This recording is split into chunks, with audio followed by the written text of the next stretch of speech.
Hai semuanya, selamat datang di YouTube channel Zona Prima. Kalau untuk perkenalannya udah deh, namanya Meldaria Sinambela, saya founder Merah Muda Community, IG-nya ada. Saya jadi public figure tetapi lebih juga menjaga privacy saya, karena saya nggak mau aku nggak mau kayak sensasi terus jadi viral dan sebagainya. Aku mau kalaupun viral itu berdasarkan karyanya, itu Ai. Ya, kita menganggapnya di sini sebagai motivator kepada teman-teman semua yang menonton channel ini. Jadi meskipun usia boleh dikatakan muda, tetapi banyak karya yang dihasilkan, banyak pengalaman yang telah dilakukan. Mudah-mudahan itu menjadi inspirasi bagi teman-teman kaula muda yang sedang melihat channel YouTube Zona Prima. Nah, itu dia tujuan kita di sini, ya kan? Oke, kita akan kulik lebih jauh mengenai komunitas Merah Muda. Sepertinya itu yang akan kita bahas di sini. Karena masih banyak yang belum tahu, meskipun tadi saya mendengar sudah usianya 8 tahun, tapi masih banyak para anak muda yang belum mengetahui komunitas apa sih ini, gitu. Nah, jadi bisa diceritakan oleh Mbak Melda. MM itu kepanjangan dari Komunitas Merah Muda. Kalau melihat dari namanya, mungkin ada pendapat yang keping-pingan, anak-anak cewek, anak-anak perempuan atau wanita. No, Merah Muda itu merah artinya berani, muda itu anak muda. Jadi komunitas Merah Muda itu adalah komunitas anak-anak muda yang berani melakukan perubahan untuk sekelilingnya. Kalau kamu bisa melakukan itu, kamu bisa join sama kita, gitu. Oke, berarti kalau usianya sudah 8 tahun, berarti ini dimulai dari tahun 2014. Jadi startnya 2014. Ini apa yang melandasi teman-teman anak muda ini bisa melahirkan komunitas seperti ini? Bisa diceritakan? Aku, kemudian ada namanya Dahlia Simamora sama Ruth Simanjuntak. Jadi kami ini sahabatan nih dari kecil. Tapi waktu itu aku kuliah di Medan, Kak Lia kuliah di Jogja, dan si Ruth tadi kuliah di Jambi. So kami itu pas ketemu lagi balik ke kampung halaman Jambi ini, kami nongkrong. Kami nongkrong, kemudian aku bilang gini, ya ngapain sih nongkrongnya cuma gini-gini aja, yuk kita buat nongkrong yang baik. Maksudnya kita buat program apa gitu untuk kampung halaman kita gitu kan, kita bisa bantu apa untuk Indonesia, seperti itu Ai. Jadi habis itu ya udah akhirnya saya bentuklah komunitas Merah Muda ini. Baru 2015 kita turun ke pedalaman, ke suku anak dalam. Kita juga, pokoknya kita bahkan ada pernah tuh Ai, suatu daerah namanya Kemingking luar Jambi. Itu jaraknya cuma 1 jam dari kota Jambi, tapi kehidupannya sangat memprihatinkan. So sebenarnya bukan berarti KMM tuh jalannya harus ke suku anak dalam aja atau ke pedalaman yang jauh di mana-mana. Enggak, kadang-kadang tuh sekeliling kita juga perlu dibantu. Sekeliling kita yang saya bilang tadi 1 jam doang dari kota Jambi bisa kehidupannya jauh berbeda gitu. Tapi memang sih Ai, kalau ke suku anak dalam kita udah lama merintisnya bersama dengan ada nenek asuh lah. Jadi kami udah biasa melakukan kunjungan ke pedalaman dan membantu. Jadi intinya kayak itu sekarang banyak programnya Ai. Programnya pertama Minggu Ceria bersama anak-anak di pedalaman. Itu biasanya kalau kita turun ke pedalaman, kita bikin Minggu Ceria. Jadi entah hari Sabtu, Minggu, 2 atau 3 hari kita berada di pedalaman. Kemudian kita punya program juga Taman Baca. Ini kalau nggak kebetulan banget nanti sore dari Balai Bahasa Indonesia di Kota Jambi mau ke rumah nih melihat Taman Baca, karena saya membuat Taman Baca di rumah mama gitu. Nah dulu saya ngajarin anak-anak zaman saya belum kerja di luar kota ya. Nah, saya ngajarin anak-anak dari nggak bisa baca jadi bisa baca, saya ngajarin mereka storytelling dan sebagainya. Nah, itu dia. Jadi pertama tadi Minggu Ceria, kemudian sekarang ada juga Taman Baca, kemudian kita ada paket ceria. Paket ceria kayak kemarin kita COVID, kita untuk memberikan paket kayak parcel gitu untuk orang-orang yang terdampak COVID. Baru kita ada PM, layanan mendengar. PM ini adalah cara untuk kita boleh siapapun boleh hadir untuk menceritakan kebaikannya dengan yakin. Maksudnya gini, kadang kan ada orang pikir aku nggak mau tampil, aku nanti dibilang sombong atau apa. Tapi aku selalu percaya gini, kalau kita kan bener nih, kalau kita misalnya memberi pakai tangan kanan, tangan kiri nggak usah tahu gitu. Nah, tetapi kalau gini, kalau zaman sekarang asal kita itu meletakkannya dalam kerendahan hati, yuk monggo hal-hal baik yang kita lakukan tuh di-sharingkan sehingga semakin banyak orang juga untuk ikut melakukan gerakan yang sama gitu. Nah,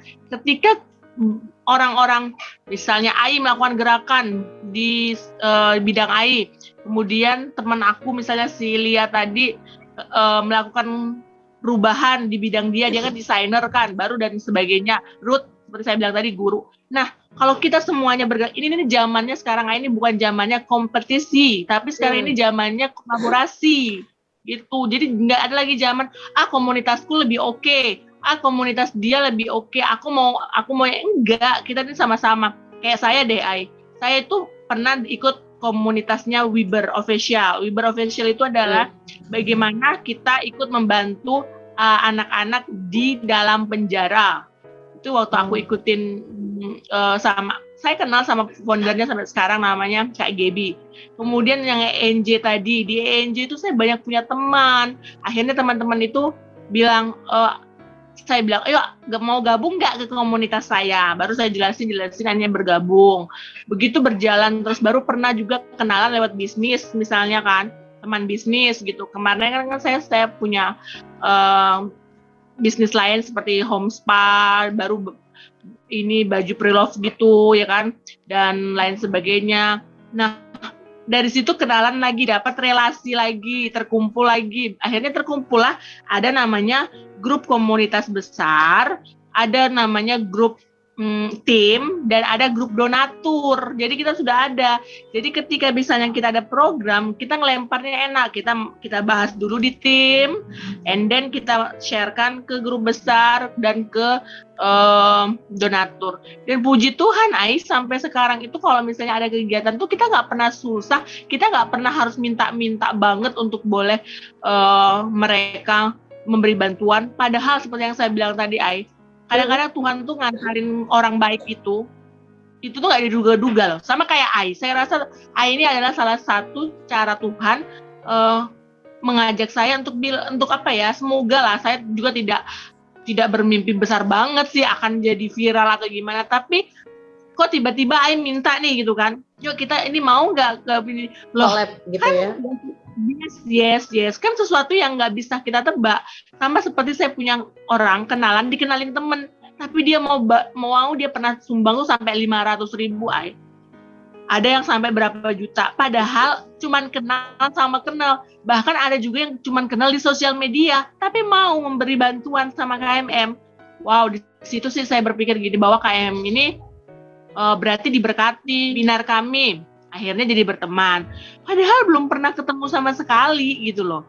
Tapi kok orang-orang itu, komunitas-komunitas itu bisa percaya sama aku gitu. Nah, karena lihat dari 2014 memang saya tuh membangun komunitas Merah Muda ini berdasarkan kepercayaan. Membangun kepercayaan. Ketika orang udah trust, udah believe sama kita, maka pasti mereka tuh memberi aja tuh nggak susah. Padahal komunitas itu kan belum seperti yayasan. Memang sih rencana kita mau buat yayasan tahun ini.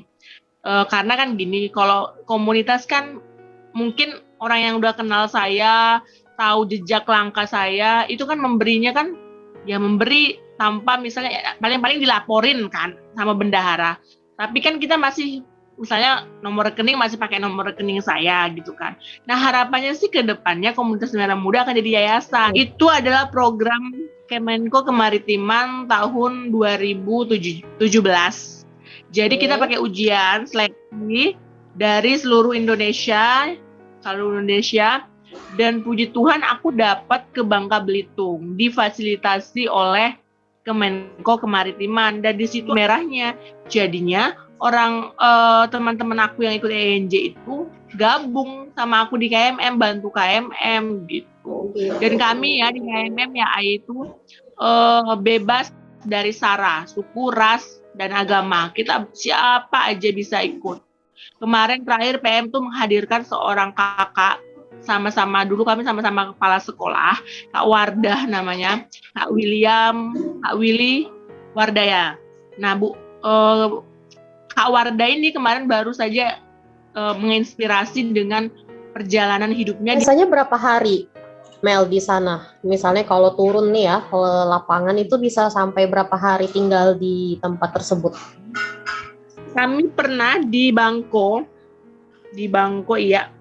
Sarolangun. Nah, kami pernah ke situ di Bangko Sarolangun itu bisa sampai 5 hari.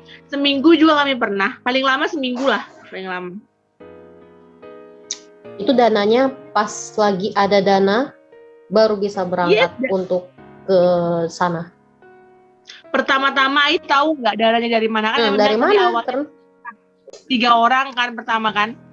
Ya itu karena kami diberkati, contohnya saya udah kerja, saya kan fresh graduated dari Universitas Negeri Medan kan, langsung jadi kepala sekolah.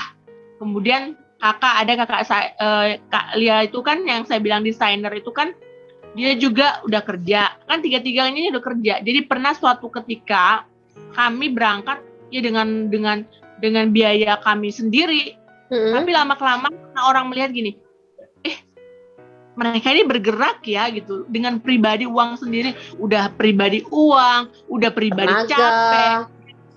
Yes, good. Ya itu nah akhirnya malah orang itu apa-apa sekarang nanya gitu loh, ada program apa Mel? Aku bisa dukung apa Mel? Akhirnya 2015 itu kita ada beberapa donatur, dan kita ada dokumentasinya tuh di komunitas Merah Muda. Sekali lagi jejak digitalnya nggak hilang, ada di situ. Akhirnya kita bisa sampai ke sana, kita dibantu karena memang mereka percaya, orang-orang ini percaya bahwa kita melakukan kegiatan sosial itu yang murni kegiatan sosial yang tidak mengharapkan balasan apa-apa, tidak mengharapkan jadi sesuatu, nggak pernah terpikir kalau saya mah ngerjain sesuatu tuh nggak pernah berpikir bahwa akan jadi gimana gitu loh. Yang penting tulus aja dulu gitu. Oh iya, memang benar kalau misalnya jiwanya nggak ada sosial itu nggak akan bisa. Makanya di awal tadi saya udah bilang, yang bisa gabung di sini benar-benar orang yang memiliki jiwa sosial yang tinggi. Kalau misalnya dia ngarapin, wah nanti dapat salary berapa gitu ya, nggak cocok masuk di sini. Ide kreatif. Jadi komunitas ini semakin berkembang karena memang anak-anak di sana sangat memerlukan uluran tangan nih para pemuda seperti ini. Yes. Bahkan kita ada satu lagi program yang lupa saya sampaikan, kami juga ada program keluarga asuh. Jadi bisa jadi kakak asuh. Kayak kita punya seorang anggota kita, dia di Thailand dan dia punya adik asuhnya seperti ini. Jadi kita juga ada program keluarga asuh, bisa jadi abang asuh, kakak asuh, nenek asuh. Thanks ya, Ai. Saya yang ucapin terima kasih juga sama Melda udah meluangkan waktunya bisa hadir di YouTube pemula seperti ini. Bisa yuk, makin hebat yuk, bisa. Amin. Makasih atas waktunya. Mudah-mudahan podcast yang singkat ini menjadi inspirasi, menjadi motivasi bagi kita semua dan mendapatkan berkat dari Allah, Tuhan Yang Maha Esa. Amin ya rabbal alamin. Sampai ketemu di kesempatan lainnya. Saya akhiri. Assalamualaikum warahmatullahi wabarakatuh. Selamat siang, Mel. Bye. Thank you, Ais. Sekali lagi. Bye. Bye.